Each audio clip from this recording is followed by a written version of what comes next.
Medyo lumaki yata ang boss ko. check lang, check. Ayan, magandang umaga po sa inyo. Ito po yung rason kung bakit ako lagi nagising ng alas 3 ng umaga, araw-araw. Lagi ko po itong ginagawa.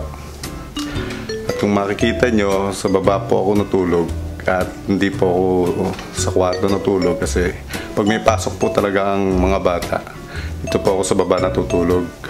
Gawa ko ng pag nag-ano kasi ako nag-alarm ng alas 3 na madaling araw. Kung sasama po ako sa kanila matulog, magigising po agad yung mga bata ng maaga. So bali alas 4 pa naman yung gisingan nila. Yung panganay ko alas 4, yung bunso ko naman alas 6 ang gising. So samahan nyo ako. Kape-kape muna tayo. Para magising naman.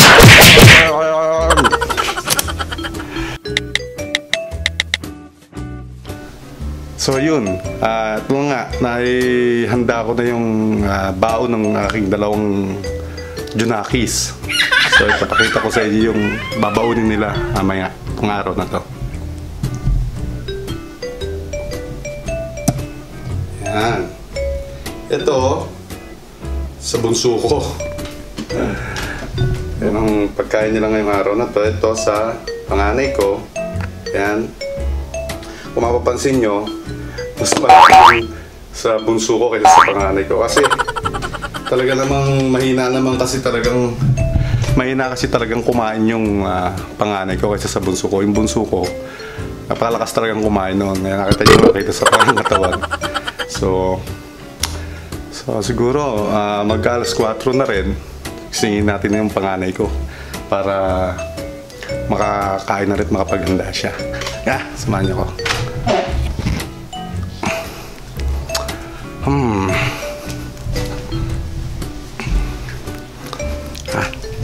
Akyat tayo dito sa kwarto niya. Dilim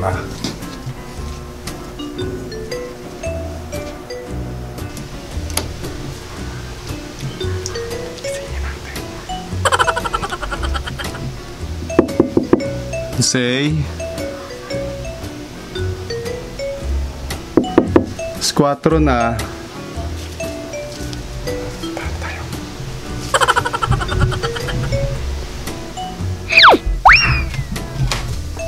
Yan. Ito na yung anak ko, kakain na. Kain na siya. Hi ka muna. Good morning. Morning. Nagigising lang. Ayan, kain na muna siya.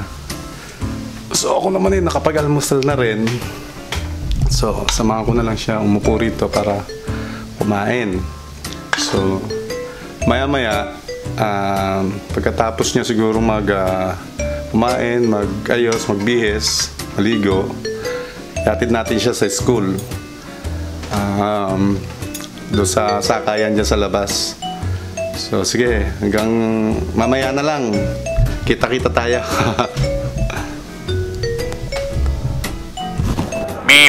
Yan, ready na itong anak namin. Pasok na siya. Pasok nga pala siya sa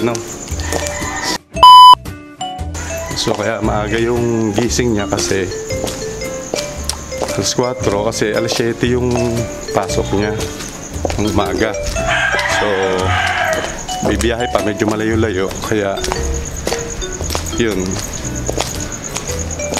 Ano nga pala? Ano mo na? Yung course mo? Accountancy. Accountancy. Yan, accountancy siya sa samahan nyo kami. Hatid ko lang to Nahatid ko. Siya ka.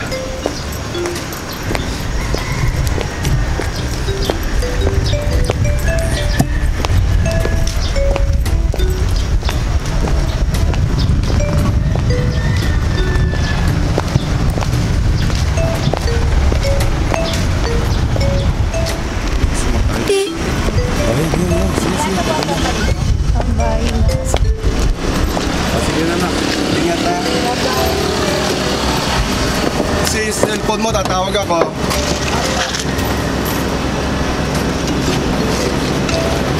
Tawag ako ha.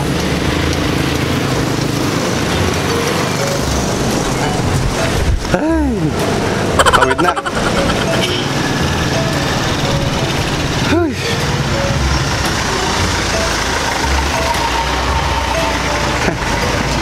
Ang bilis naman nakasakay ngayon.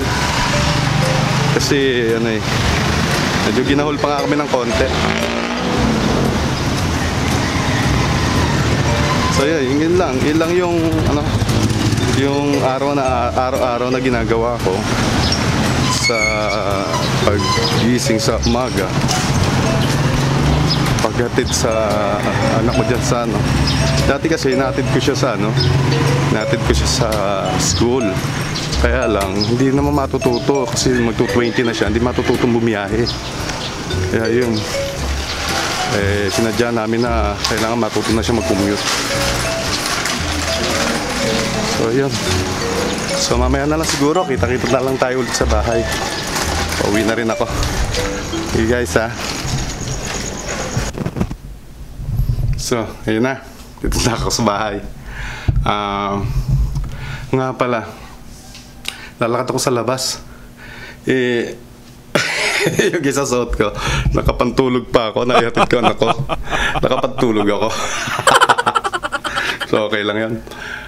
So, bali yun, nakita nyo na nga kung ano yung bata ko nagising lagi nung alas 3 ng umaga. So, ito lang yung ginagawa ko halos araw-araw. Kasi syempre, ang asawa ko kailangan patulugin ko siya ng mas mahabang oras kasi nga ano siya eh, yung may sakit siya. Medyo mahina yung puso niya at saka meron siyang hypertension. So, ang ginagawa ko, syempre, hindi ko siya inuobligan na siya yung mag-intindi tuwing umaga. Kasi gusto ko mahaba yung tulog niya, mahaba yung pahinga niya para gumaling yung sakit niya. So, syempre, yung konting effort na yun, gagawin ko na para sa kanya. Kasi kung tutuusin naman talaga, kahit walang sakit ang isang asawa ko, ang babae, kailangan talaga mas mahaba ang tulog niya kaysa sa lalaki. Kasi, ano yan eh, taong bahay, mas madami siyang ginagawa kaysa sa mga lalaki. So, kailangan niya, mas mahabang tulog talaga ang mga babae kung tutuusin. So, yun lang.